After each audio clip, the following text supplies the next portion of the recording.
to exchange and have a robust discussion in terms of, Barbados in the past and perhaps a reflection and comparison to Barbados today, so that we can all learn, but most importantly, form some type of infrastructure around our knowledge management, capturing the knowledge.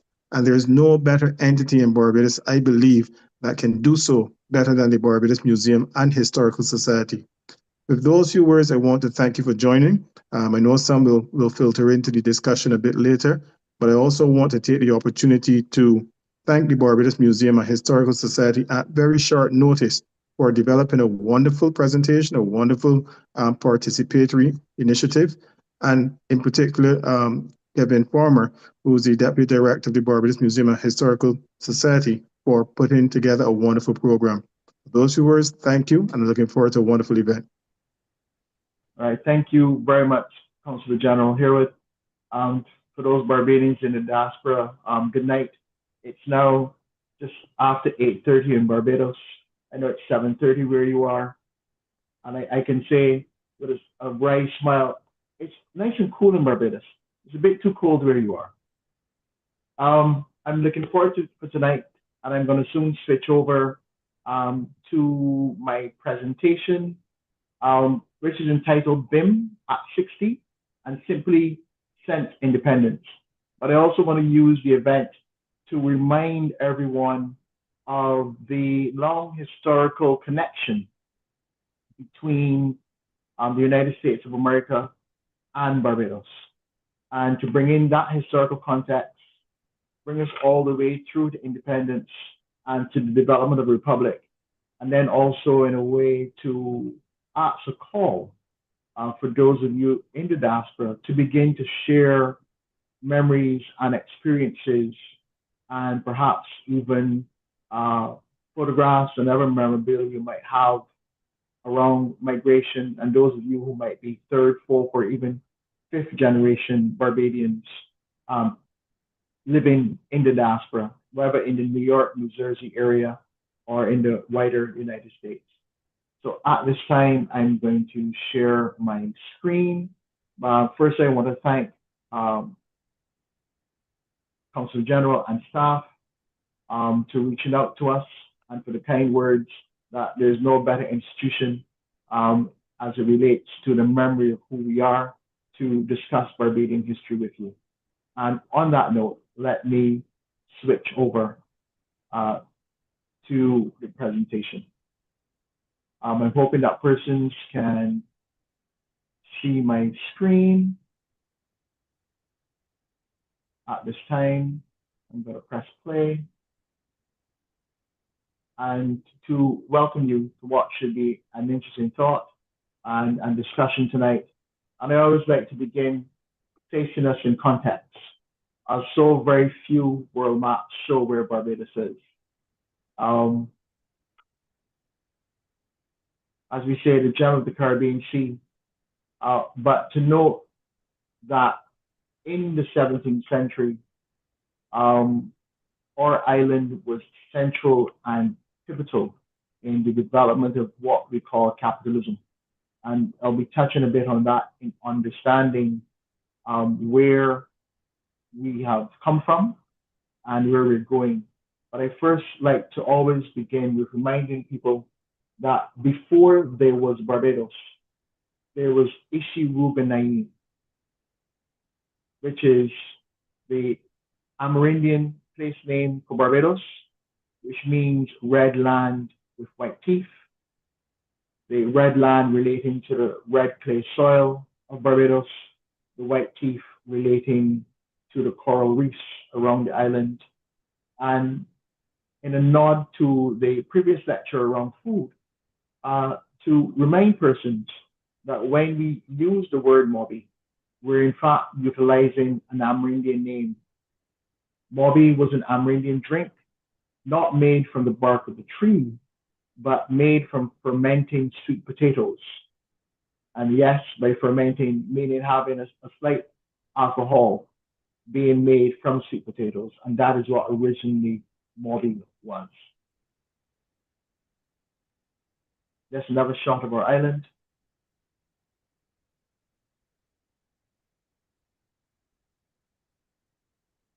early 17th century. Barbados was settled by the British in 1625.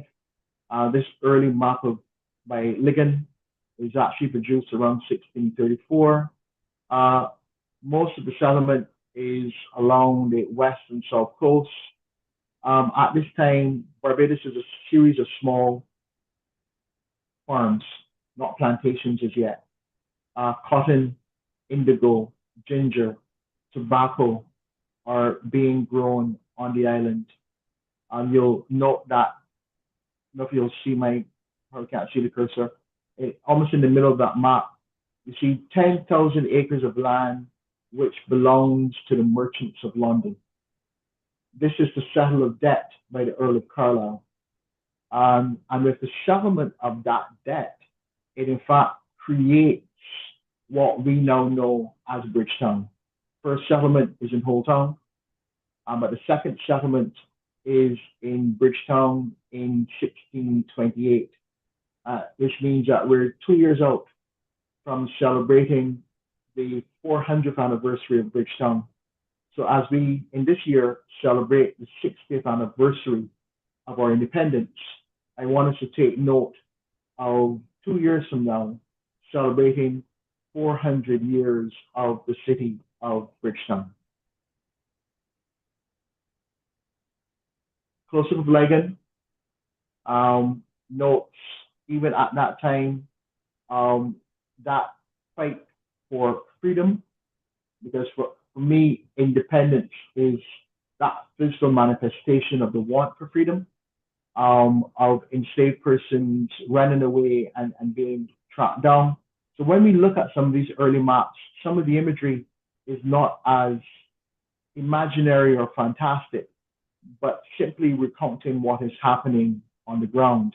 And that's very important to note when we look at maps like these, especially those of you in New York who might go to the Schomburg and see maps like these in their collections. It's really not about the imaginary. It is about, in a way, telling some of the history that is happening contemporary at that particular point in time when those maps are made. This is a Hapcot map, which is found both at the Schomburg and Brown Library, John Carter Brown Library, and it depicts what is the beginnings of a small farm turning into a plantation in the 1640s. This is today where the modern day Trent School and Plantation is located in Barbados. And by this time in 1640, the island is moving away from small farmsteads and beginning to develop what we would call plantations. Sugar has replaced tobacco as the main crop grown on the island. The utilization of captured and enslaved. See, she came out and said he was brandishing. Sorry, can everyone hear me? I just heard someone speaking, but anyway. So sugar is replacing tobacco, which in fact is being led by the 13 colonies on the East Coast of the United States, especially the colony of Virginia. And what happens in Barbados is that the tobacco farming in Barbados simply isn't making any money. And by happenstance, the Sephardic Jewish community in Recife, the state of Pernambuco, in Brazil, they've been asked to either convert to Catholicism or to leave. Many of them leave. A lot of them come to Barbados, bringing with them knowledge about not only how to grow sugar, cane, and produce sugar, but also having the trading links back to port cities in Europe so that this new product can be sold. And I want us, when we begin to think of this particular world, not to get caught up in national identities of people being English. They're in fact Europeans. And this is going to be highlighted further in the discussion. Persons are coming to the New World to make their money. families have invested in family members and have created small merchant companies or capital companies in order to make as much wealth as possible. And this is where that interesting synergy between Barbados as a colony and New Amsterdam as a Dutch colony comes to the fore. The map I'm showing you here is the island of Barbados, 1680. So you remember the Ligon map? 1634, published in 1654, shows scattered settlement along the coastline. The Ford map, which is 30 years later published, shows you a totally different island. By this time, the majority of the island has been denuded of its main forests. Plantations dot the landscape. At this time, there are over 500 plantations on island, each with its own factory works, many of them also distilling rum. If you look at the middle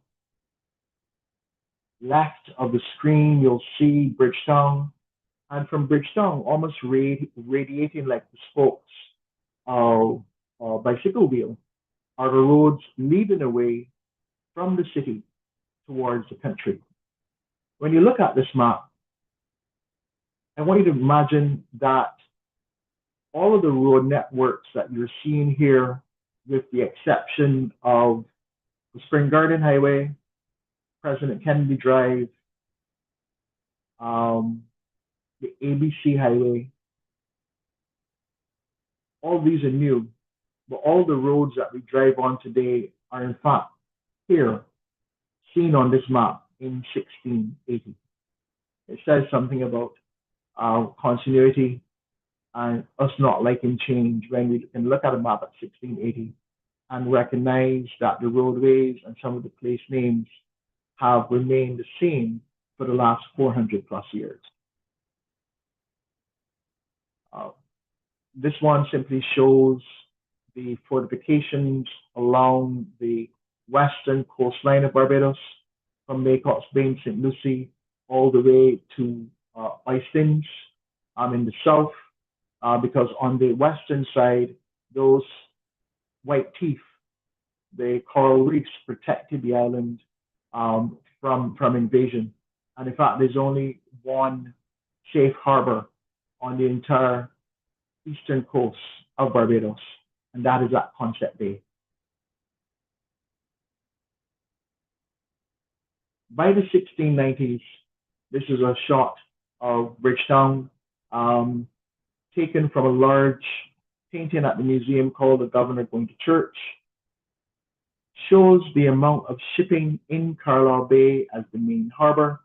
It indicates the heavy urbanization of the city. But more importantly, it pictorially highlights what is the second largest port city in the British Americas at that time. The only port city larger than this is to be found in Boston. So even at this time, the port city of Bridgetown is larger than the port cities of New York and New Jersey. Another shot showing ships at anchor and the governor's entourage making its way into Bridgetown at that time.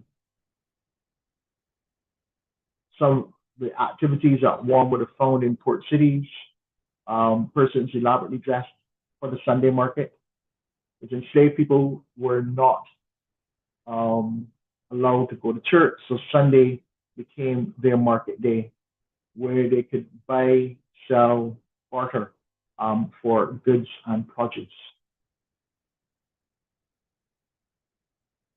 This is New Amsterdam around 1660. This is New Amsterdam as a Dutch settlement. And what I want you to note, that Barbadians settled and established provisioning plantations in the greater New York area, i.e. New Amsterdam, prior to the acquisition of the colony by the English in 1664.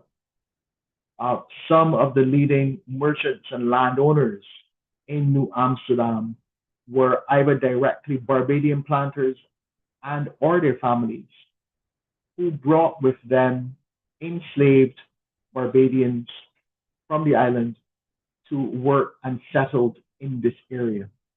So when we talk about that long history of Barbadians being in New York, it predates the English colony known as New York, and in fact goes back to the Dutch colony of New Amsterdam.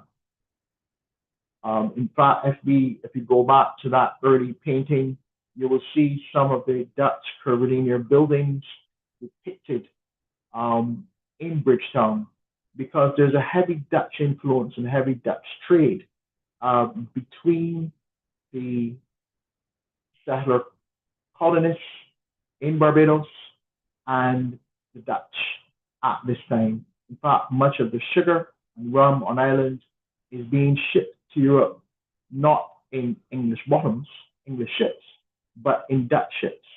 And in fact, because of this, the British Crown isn't getting as much tax as it thinks it should from the Barbadian planters, and go on to create what are called the Navigation Acts of 1655, which essentially outlaws the shipment of Barbadian produce in any other ships that are not British. And as we know with most laws, once you enact a law, it means that someone's already breaking it, and that continues even into this time in New Amsterdam and afterwards, where Barbadian planters circumvented paying taxes to the crown by smuggling sugar and rum through Dutch entrepôts like Sydney Statius, and Sabre for onward travel into European markets. And please note at this point, we need to go back to 1651, where there's the attempt by the British to invade Barbados during the English Civil War.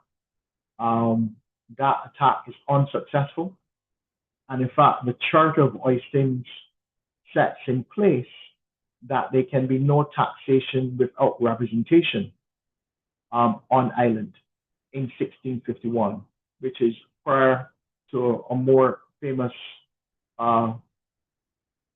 conflict that arises after a set of English colonists dump some tea into the Boston Harbor.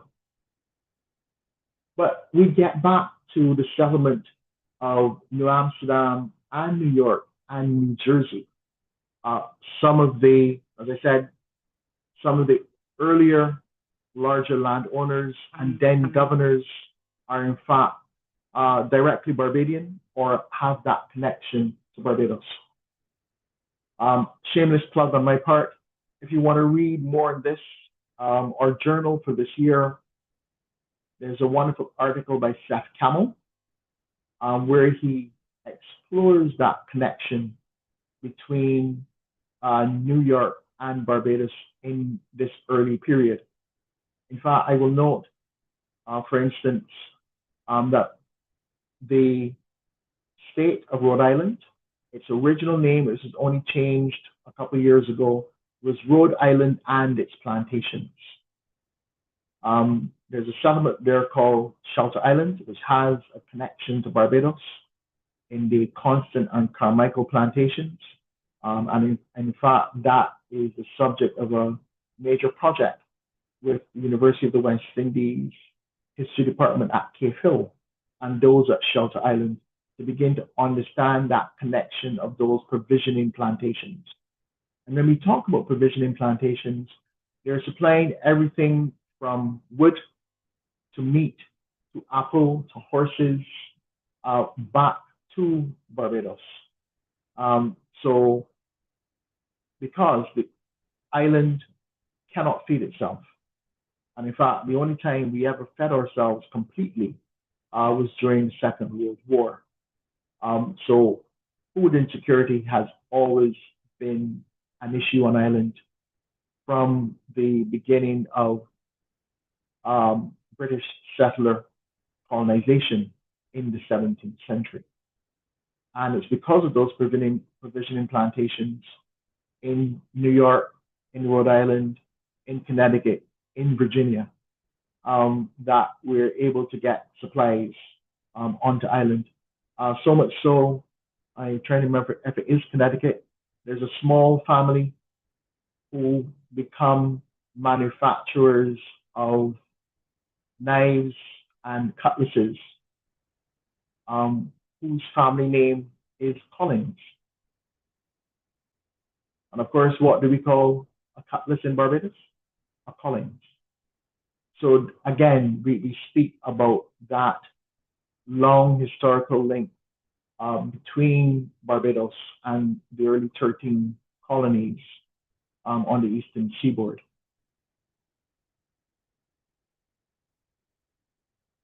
So predominant is that connection to Barbados.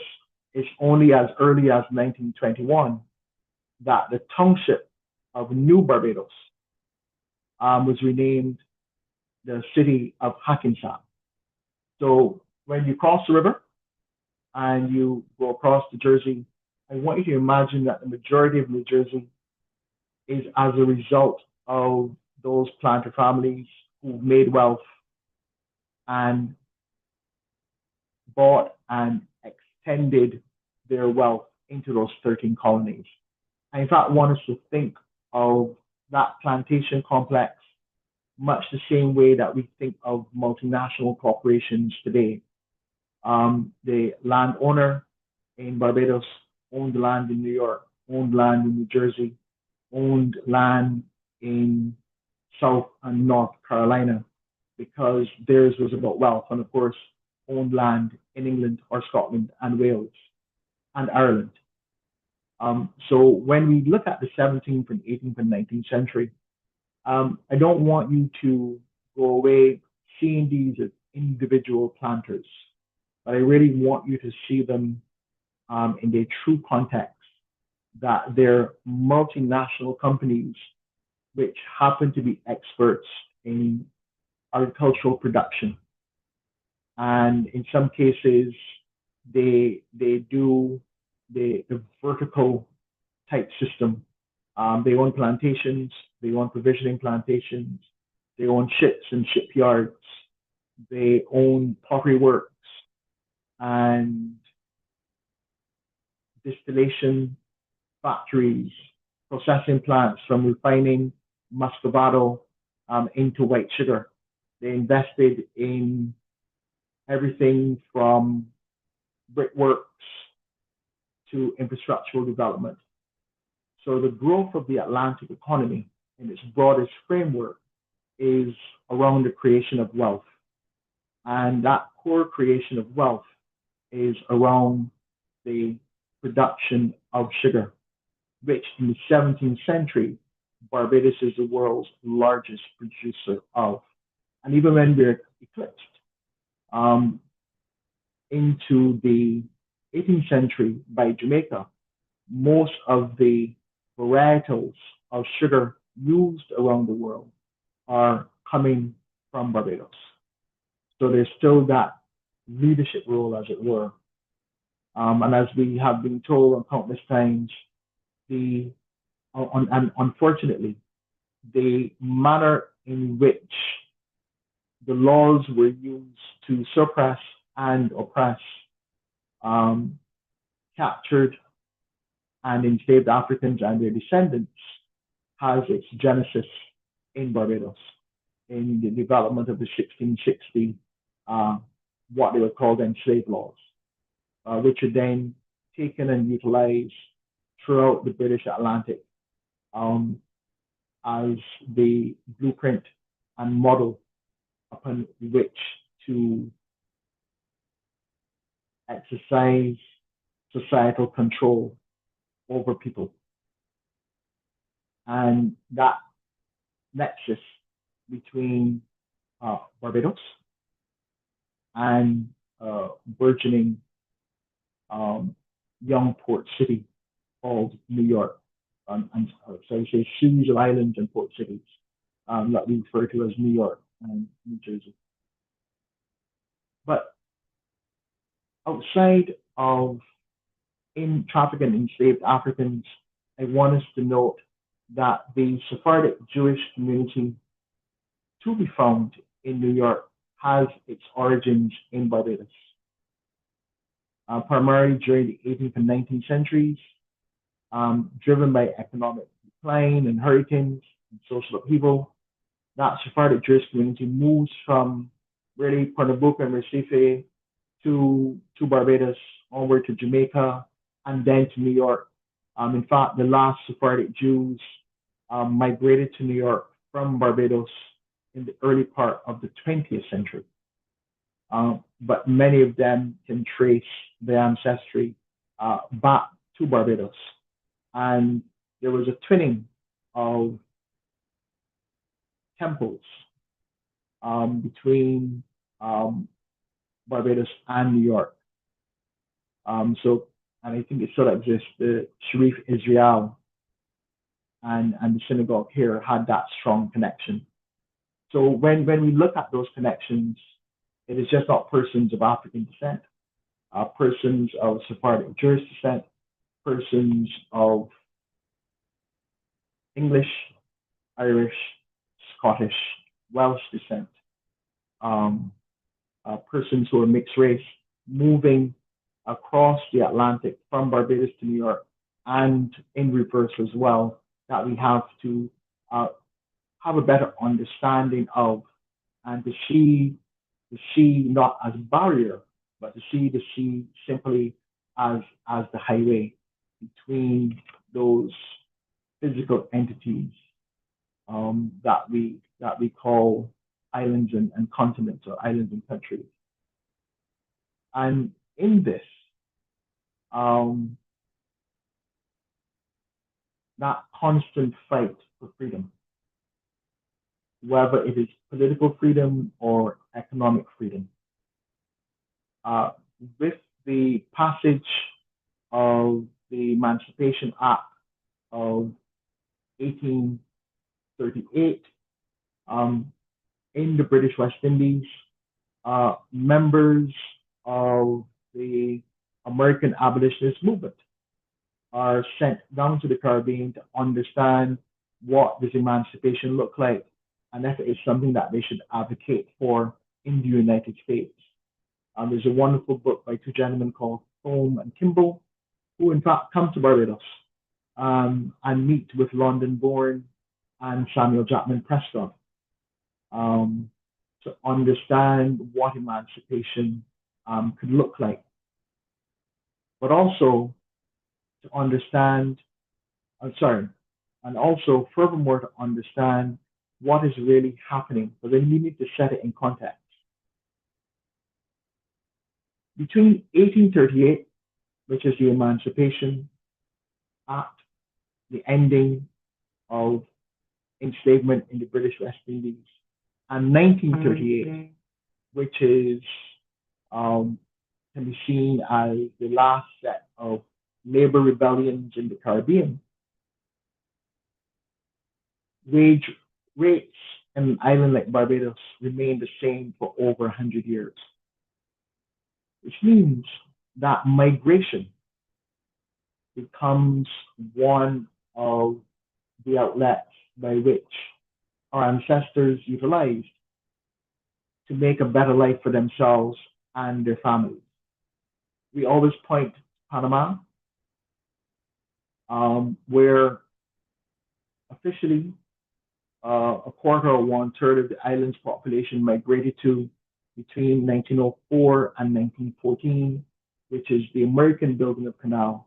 But many Barbadians also went during the French building of the canal. And then unofficially, when you look at the migratory rate, you're looking closer to maybe 80 to 100,000 Barbadians migrating to the Isthmus over the period of a decade. Some of them returned home when the Panama Canal is finally completed in 1914. Many of them go looking for work in South America.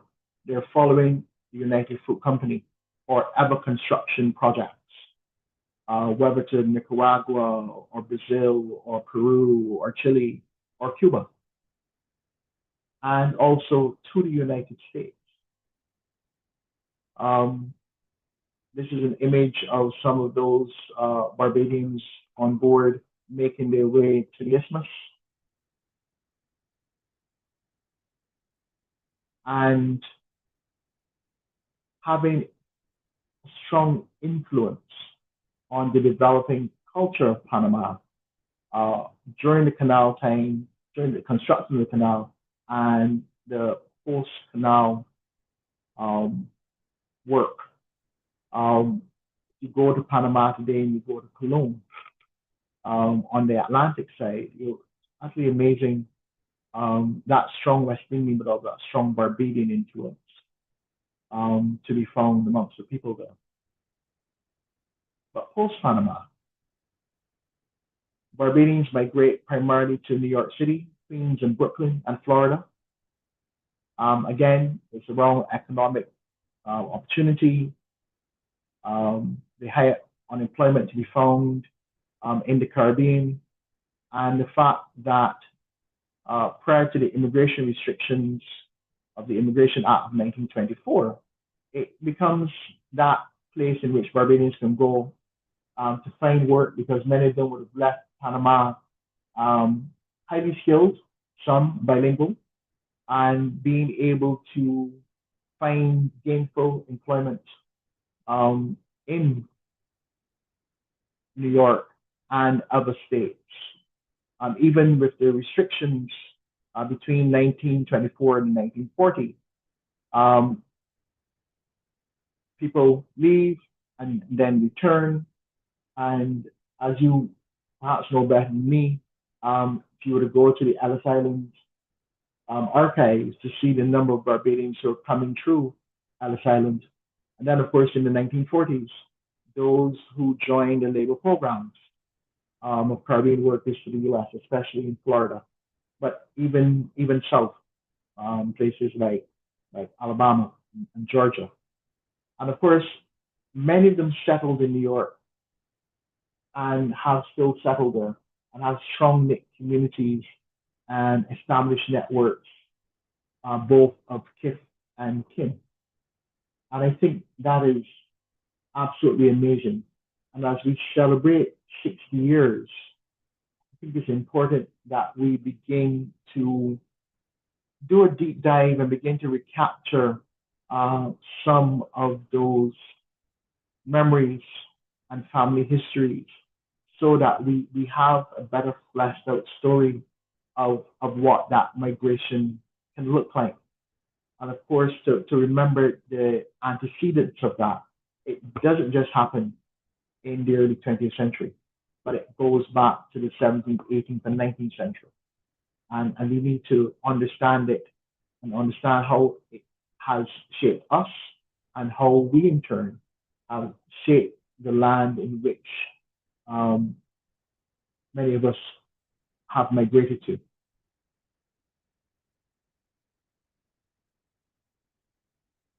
And to see how that has an outside influence on our 60th anniversary of independence,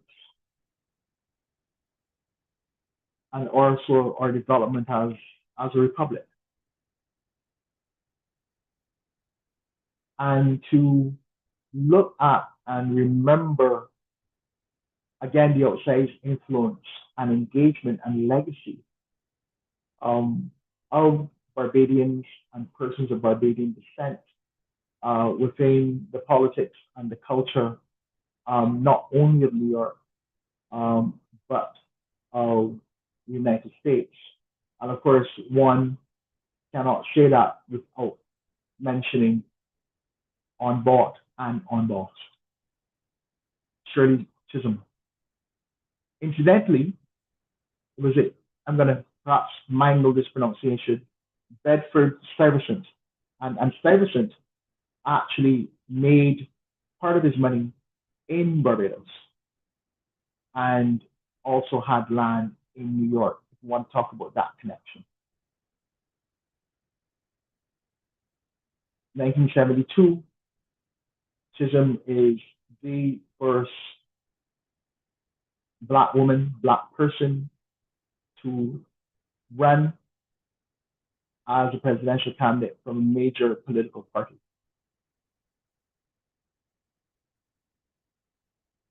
Noting her schooling in Barbados being pivotal in how she sought to represent herself and her community. But beyond that, I'll probably point to some people you may or may not know when we talk about the development of early hip hop and rap. Grandmaster Flash, and I'll mention Africa Bambaataa in the next slide. But also in activism, Richard B. Moore, which for us is our chamber, as it relates to not only being a prominent activist, but around education. And the Richard B. Moore collection actually was, in a way, migrated to Barbados, I think, in the early 90s. And it's here today. But again, that influence. Africa Bambaataa, Lance Taylor, along with Cool Herc and Grand Flash, seen as the godfathers of what has become hip hop. But in the early days, rap becomes pivotal. So how those migratory flows have an outside influence is extremely important. And to remind you, where did we come from? This is Barbados, Independence Night, 1966.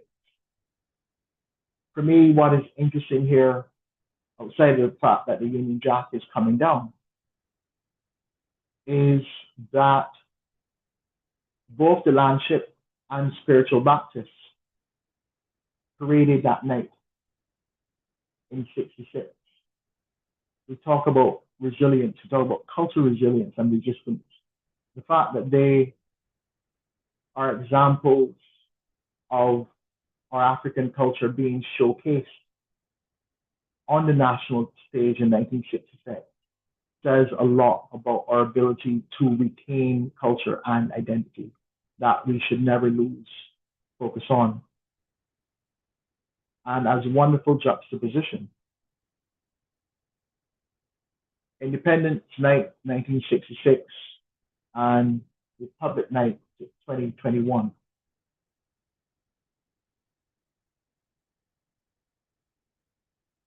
speaks to our development as a nation,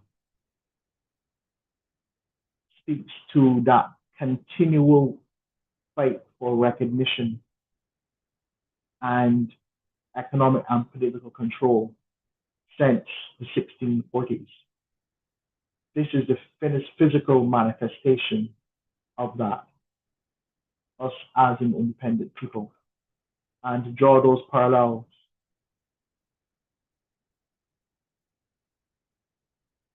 Prime Minister Barrow, in addressing the UN 6667,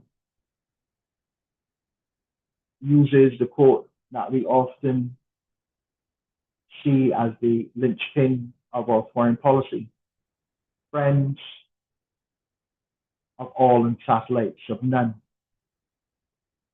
And we juxtapose that with the discussion by Prime Minister Motley as it relates to the inequity of the global architecture around finance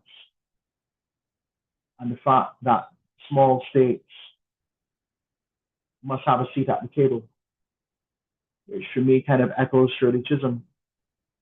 You bring your own chair and you set it at the table.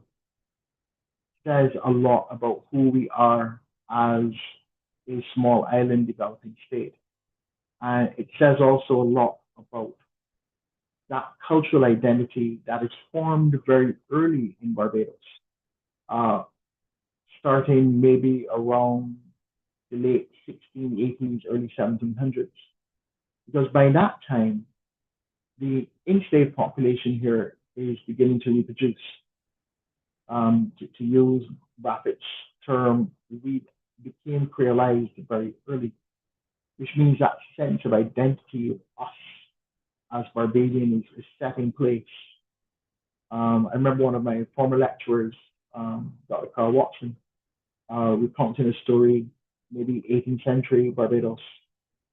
Englishman visiting the island is walking down Broad Street, and he bumps into a black man who's enslaved. And the comment from the black man was to say to this white Englishman, "You need to watch where you're going. Do you understand that you bumped into me, a born and bred Barbadian?" It says a lot about how we saw ourselves and in a way how we still see ourselves. But it speaks to a sense of identity. And the fact, as I've recognized, even third, fourth, fifth generation Barbadians in the diaspora, that Barbados is home, that spiritually, that navel string is buried in this 14 by 21 island that has gone through trauma and turbulence, but has come out on the other side in a fairly resilient and stable space, but not by happenstance. But the fact that we continually fight for that every single day.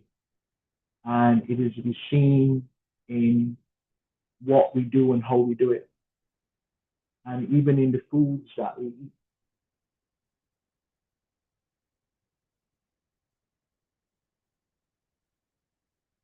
Again, food is pivotal to us.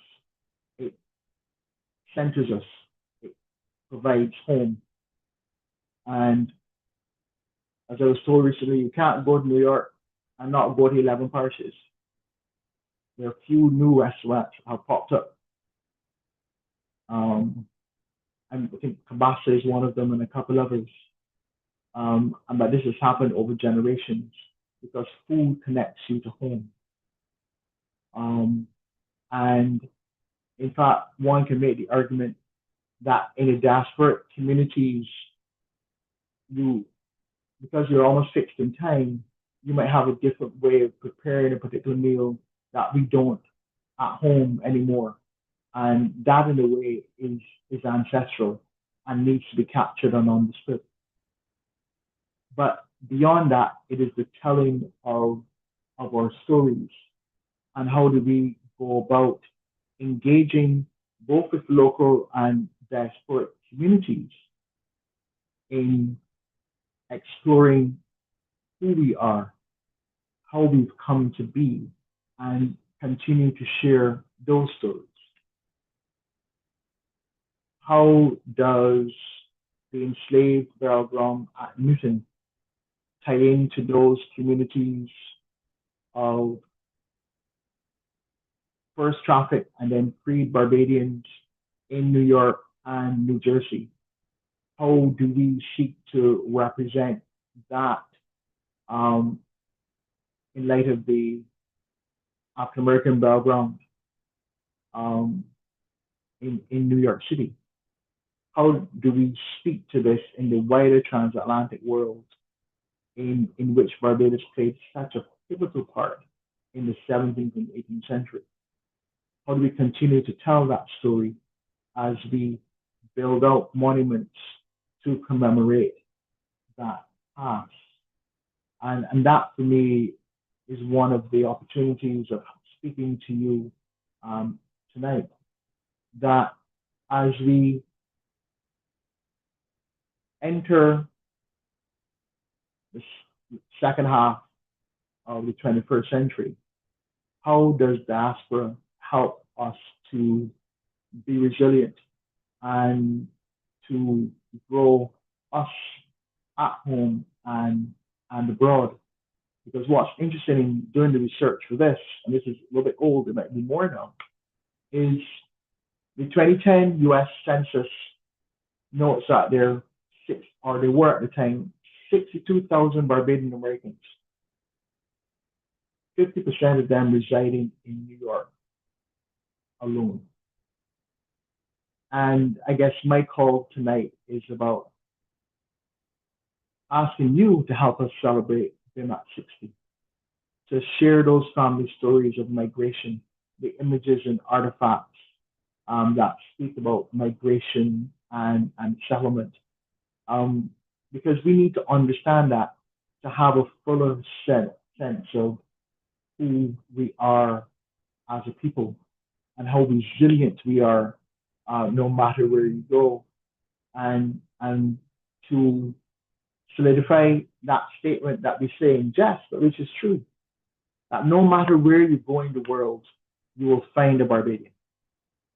And I dare say, when you leave the confines of this rock, meaning the earth, and you go to the moon, that there's a crater on the moon named after a Barbadian.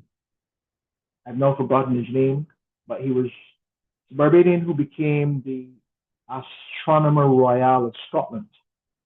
And when they came to, clearly had a great influence in that early exploration of space. And there's actually a crater on the moon named after him. And I want to end off by quoting a favorite son, but a favorite son who spent most of his life in New York, I think teaching at CUNY, and that is Kamal Bradford. It is not enough to be paused, to be whole, to be void, to be silent, to be semicolon, to be semi-colony. And more importantly, the hurricane does not roar in pentameters. Are we that hurricane? How do we amplify who we are once we leave home? How does that then reflect on who we are in those diasporic spaces? So on that note, I want to thank you. I look forward to you helping us share and explore Bim At 60. And I'll talk a little bit more at Bim At 60, depending on the question and answers that you'll have. But on that note, I want to say thank you very much. I want to thank Consulate General for inviting me and the museum to share our reflections on how we should go about celebrating the 60th anniversary of independence. Thank you very much.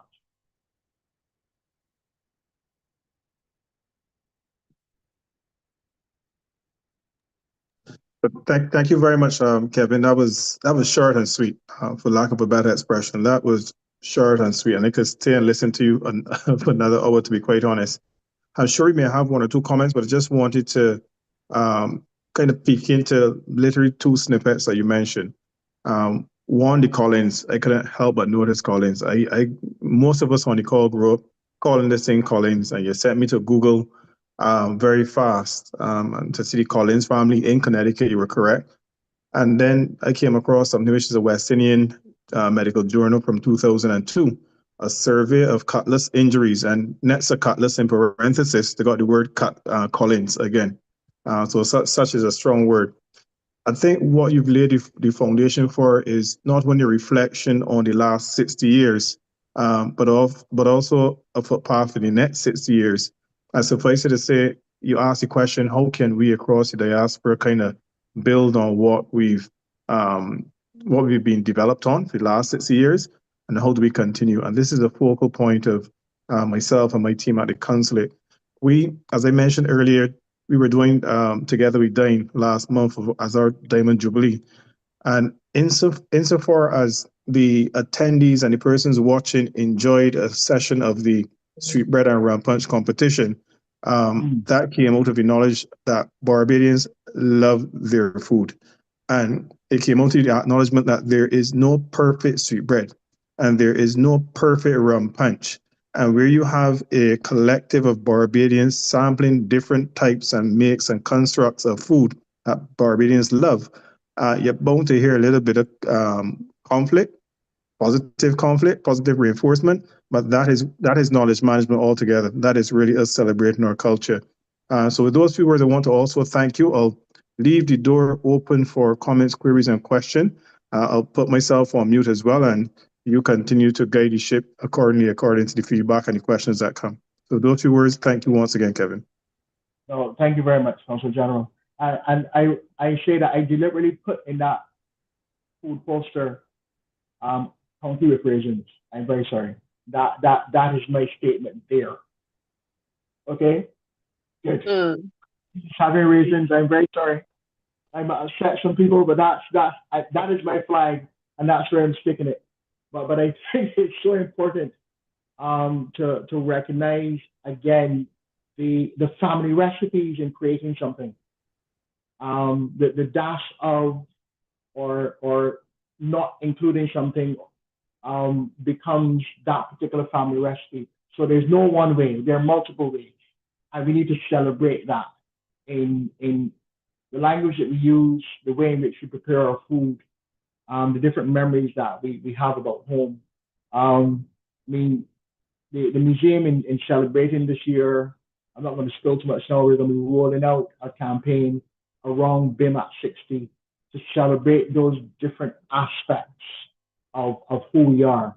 And it's one that's not simply confined to those of us who live in Barbados, but those of us who live outside of Barbados. Because when we celebrate us, it is us and diaspora. And it becomes pivotal in how we see and define ourselves. And it's, as I said, it's only when you travel outside of Barbados that you understand the strength of community and how deep that diasporic community is. Whether it's Liberians who haven't come home in over 150 years, or persons in New York who come home every year for crop over. It is simply amazing the way in which we celebrate us. And I think we need to continue to do so and to realize the outsized role that we play in not only the development of our culture, but the development of other cultures around the world. And we've got to continue to celebrate that and to realize how truly special that is in defining who we are as Bajan.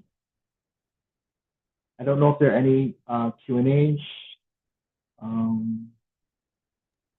Any questions or comments from persons on the call? Just feel absolutely free to shoot us a message or call or a question. It could also be a reflection as well. There are a number of things mentioned earlier that really stimulated my attention, but I just want to leave you guys to put in any comments, queries, or reflections that you may have as well. Okay, there's one here from Taylin Osorio.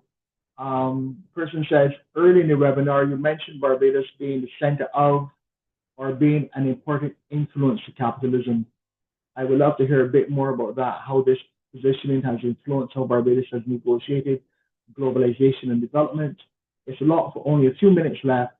So if you have a few book recommendations, that would be great too. Okay, the two book recommendations are Richard Drayton, who's at King's College London and has written extensively on this subject. Was it governance?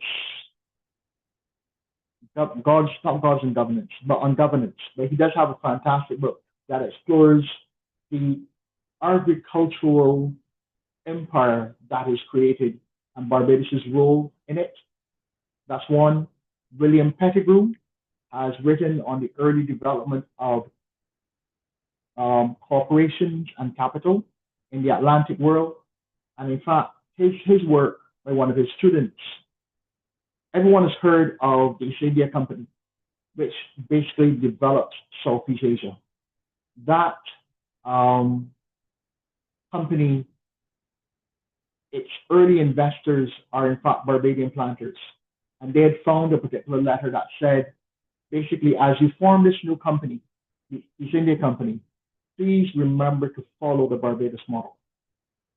So understand the outsized role of how capital growth is created and wealth is created in an island like Barbados, and how that is then used as a blueprint for further wealth generation within the British Empire at that point in time. Bianca Rose, thank you, Bianca. She notes, thank you for the history. As a Jamaican very much into our Caribbean history, I really appreciate this. I would love for this to happen again so I can invite the wider Barbados community and even the Caribbean community. I learned a lot. Thank you very, very much for that, Bianca. I would say, as in all things, I wouldn't be here being able to give you this history if not for the fantastic foundation of the University of the West Indies and the fact that our ability to research and write our own history is extremely important and is something that we should never lose sight of. So that becomes very critical. And there is, I'll mention this, there is a new exhibition at the National Museum of African American History and Culture, Smithsonian, around historic HBCUs, historic Black colleges and universities. And what is interesting is that in the early development of those HBCUs, some of the early teachers and principals actually came from the Caribbean. So again, influence in both directions. And at the same time, how the development of teacher training colleges in the US influenced the development of teacher training colleges in the Caribbean and in Barbados, because we're talking about Barbados tonight. So there's that shared history that we need to continue to explore and try to understand as well.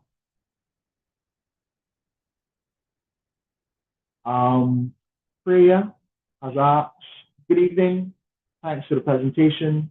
I would like to know if, and yes, how this project will be translated into a museum exhibition in Barbados and or New York, and if New Yorkers of Barbadian descent can participate, and maybe also does the current US politics affect the project? I can't speak to the current US politics. I can only deal with Barbadian politics. I think that the shared histories are such when compiled that we can actually create a rather dynamic exhibition. And I look forward to seeing that, whether it is a physical exhibition in New York or whether it can be utilized as a kind of a virtual exhibition, so it lives on in that virtual space. People can come and add their bit to it, and it actually then grows organically. I think that's critically important. Like I'll use this as an example. We didn't talk about it because we were talking about New York and not the Carolinas. Barbados settled the Carolinas. The Carolinas is a colony of Barbados. From there, those settler communities head further south, and Austin in Texas is named after the descendant Barbadian family coming out of the Carolinas. So there are those types of things to explore.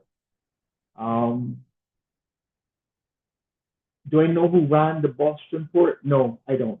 I can assume like what happened in Bridgetown. You've got a series of different merchants who have created their own warehouses and quays in which to transact business. Someone else is, and that's a Zoom user, and then Kamala Rowe notes, thanks for the presentation. Thanks, Kamala. You have documentation listing my grandfather worked on the Panama Canal at the young age of 21. Learning what's happening economically in Barbados during those times gives me a great insight. That's fantastic. It'd be lovely if you had an image of your grandfather, because that would be something to add to what we're asking about. It's part of that migration.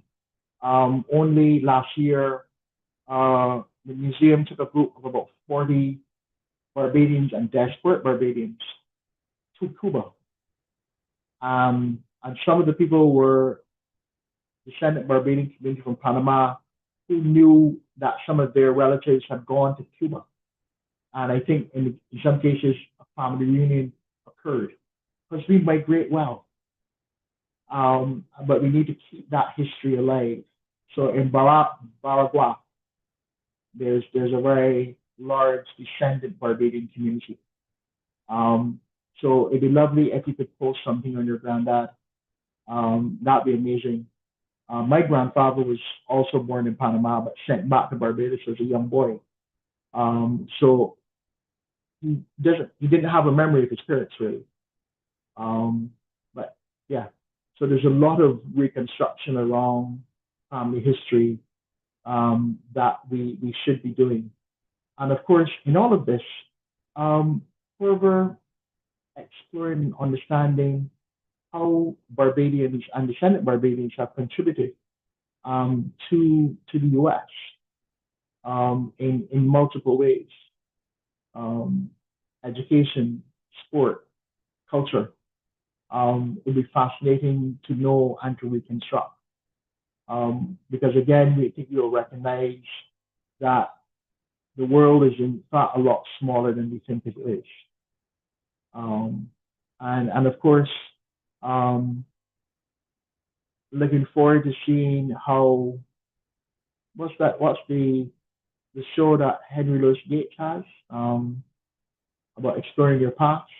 I know in some instances he's had people where he showcased their Barbadian lineage. I think that's interesting and something to be explored. Charmaine Amy is a real Bayesian last name. Recently learned the name of a great grandmother born in the 1800s. Can't wait to get further info on the development of the island in the 19th century. Okay, great. And I will say even in that, it's about how do we begin to bring together these disparate archives so that we can do a deeper dive into those histories becomes another important part of this. And of course, how do we as an island, now in the age of AI, begin to reconstruct, hold on to, safeguard our history and heritage, given the large rise in AI and how that can affect how history is taught or even preserved. So those are some wider questions because many in the diaspora, again, are foundational to the development of systems and AI as well that you may not even know about. So that is something also to explore.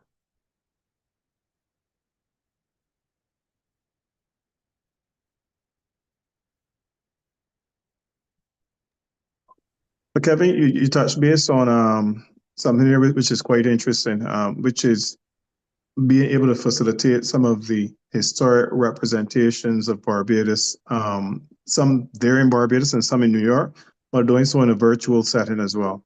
I mean, this is something that really is not far-fetched. It's something that I am hoping that we can do, maybe if not within this year, early next year within the consulate. One of the art programs that I've conceptualized, but not necessarily concretized as part of our program, and which is based on a very simple thing that I do. When I go back to Barbados and I see a painting on a wall that speaks to me about, vintage Barbados across the plantations or even a part of Barbados, so it was maybe 30, 40 years ago, I really want to take it off the wall of the proprietor and bring it to New York and showcase to people. So one of the things I'm conceptualizing is literally having not the artists themselves, but having the persons who own the art might have had it commissioned, let them lease the art to us, basically to showcase in the consulate when persons come through and have a bit of a write-up and a story behind it. So there are things like that definitely I think we can work on, but more so to the Barbados Museum, rather than having to always ship some of the physical artifacts up here. A picture and a nice narrative as well, I think would go a very long way in helping persons to appreciate parts of Barbados history that they would not necessarily get the opportunity to do so regularly in terms of traveling down to museum. And in fact, you mentioned, not only in the world of AI, but in the world of digital communication as well. So it means that the Barbados Museum could be anywhere on this planet at any given time with regards to the artifacts and stuff that you have as well. What I'll say for those who are here, We do have a site up called Barbados Beyond Boundaries. This is a digital mapping space that persons can actually go and drop their blogs into. We had created it around independence, maybe 50, and we've kept it up. Persons will find it and go and drop snippets of where they are in the world and their experiences. So we've got Barbadians as far away as Saudi Arabia, Oman, talking about their lives there, those in the States, people in Sweden and United Kingdom. So that becomes one of those resources, if you can, to go and drop things into. And our partner for that was the National Museum of African American History and Culture. And of course, diasporic communities in New Zealand and Australia. So if you get a chance, please go take a look there. And I think we rolled that up into a Centenarians of Barbados project, which is something else I want to mention. Yes, there, as we know, Barbados is a blue zone. There are lots of centenarians, but where are our centenarians of Barbadian descent? In New York, New Jersey, and the States. It'll be wonderful to be able to know who they are and what their contribution was, and to be able to celebrate them. I think that's critically important as well for us. Now that you mention it, Kevin, what we usually do, we do get notifications from members of the diaspora when there's a centenarian coming up, or rather when someone is reaching another notable age, even 75, even 85, yeah. I remember meeting a lady who had, I can't remember, I think she's 105 or 102, I can't remember, but she's from Connecticut. Somebody only called me or correct me. And she came up from some part of St. Joseph. And she had a wonderful story, very full of life. And she was talking about when she was a seamstress back in Barbados and stuff. And it was just a wonderful story to capture. So my question to you, which I think I know the answer, but just to kind of reinforce it, is that one of the reasons behind this is obviously knowledge management, so that we can always have a reflection on, how we got where we were, because each individual contributed towards it. But also, I think it could be a centralized repository for families as well, beyond the fact that they would have pictures and maybe videos of their family, but they get to see in a broader spectrum how their contribution really helped build Barbados. Most of the time, families reflect on how individual contributions help to build their families, and it's kind of an isolated reflection.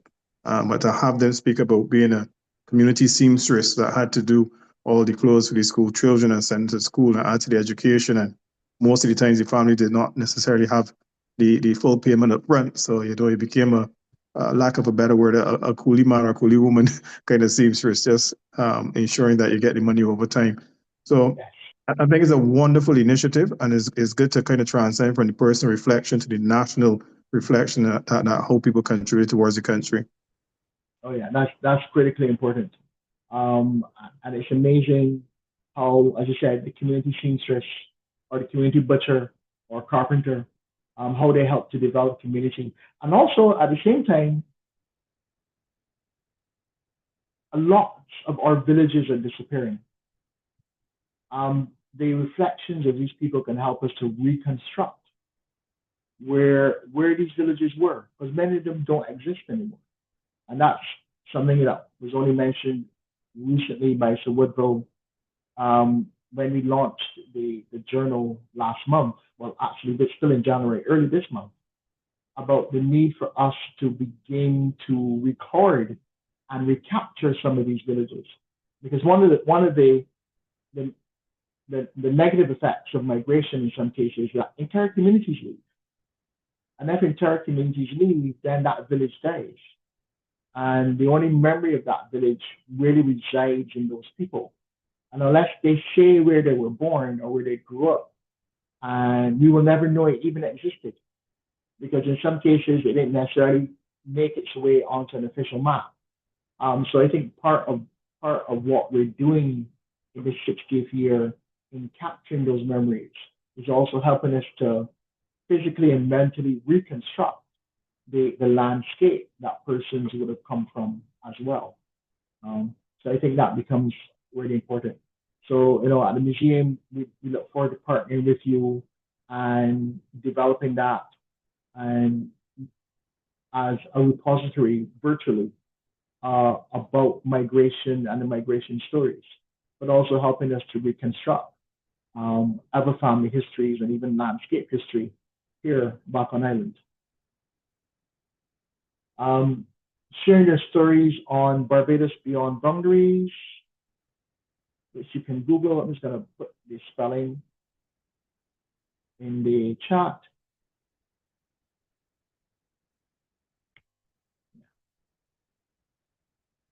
Because I think it's still up and running as a digital mapping space. And what I'll say too is, for example, Embassy in Panama last year had invited the museum to give a workshop on genealogy.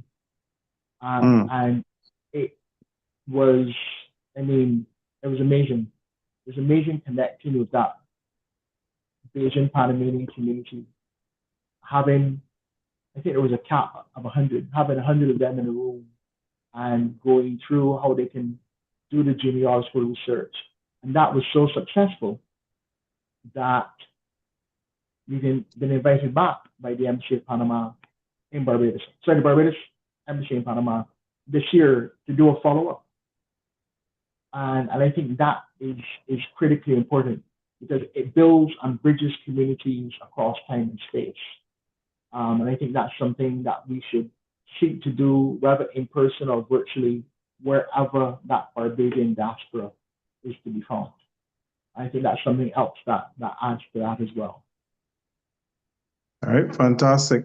I believe I don't see any other questions, any question answer segment. So at this time, if there are no other comments, queries, or questions, I will just kindly ask Ms. Shelly-Ann Griffin, who's our Community and Cultural Affairs Officer, one of the definite brains behind this, along with the Diamond Jubilee Committee, who's been working to put this together. I'll ask her to come on and say a few words and give a bit of a vote of thanks to our special guests for bringing this wonderful initiative and helping to further educate persons like myself in terms of how we got where we were and some of the unique things. One other takeaway before Shelly-Ann comes on is that I will now look at what we call Granville Church in Barbados, Spiritual Baptist, slightly different. I never knew that they were actually there at the celebration in 1966. So that was new information for me for sure. All right, so without further ado, Shelly-Ann, I believe she is on the call still. She is. Yep. Ms. I'm Griffin? good. So good evening, Consul General Harewood, members of the consulate staff, Ms. Deputy Director of the Barbados Museum and Historical Society, colleagues from the museum, and everyone joining us this evening. On behalf of the Consulate General of Barbados at New York, it is my pleasure to offer this vote of thanks as we bring tonight's Bim at 60 lecture to a close. As we mark 60 years of Barbados' independence this evening, we've been reminded that independence is not simply a milestone, but a continuing journey, one shaped by the resilience of our Barbadian people, our intellect, our cultural pride, and our ability to contribute meaningfully far beyond our shores. Tonight, we reflected on Barbados of 60 years ago, the Barbados of today, our evolution as a small island developing nation whose people can be found in every corner of the globe, contributing, leading, teaching, building, and representing Barbados with distinction wherever we go. There is truly no place on earth that you cannot find a Bajan. That journey was brought to life by an outstanding, informative presentation by Mr. Kevin Former. Kevin, thank you for your insightful, engaging, and well-researched historical review. You did more than recount history. You told us of a story of a people highlighting Barbados' long traditional education as we go back to Shirley Chisholm, our governance, migration, and global engagement with clarity and pride, as well as current day digitization of our history and the ability for us to trace our roots. For our diaspora tonight, lecture served as both a historical lesson and a reaffirmation of our enduring connection to Barbados, the island that we call home. So we extend thanks to the Barbados Museum and Historical Society for collaborating with the Consulate General of Barbados here in New York on this important Diamond Jubilee initiative. To everyone who joined, thank you for your presence and continued commitment to Barbados. You remain an essential part of our national story, and I implore each and every one of you to share your family's migration story, your photos, reflections of the villages that you remember from way back when. So as we continue to celebrate Bim At 60, may we leave tonight informed, inspired, and proud, and committed to the future we are building together as a diaspora and as a nation. Good night, and thank you very much. Good night. Thank you. Thank you, Kevin. And thank you guys for coming up. All right, thanks everyone. Be safe. All right. Thank you. Bye-bye.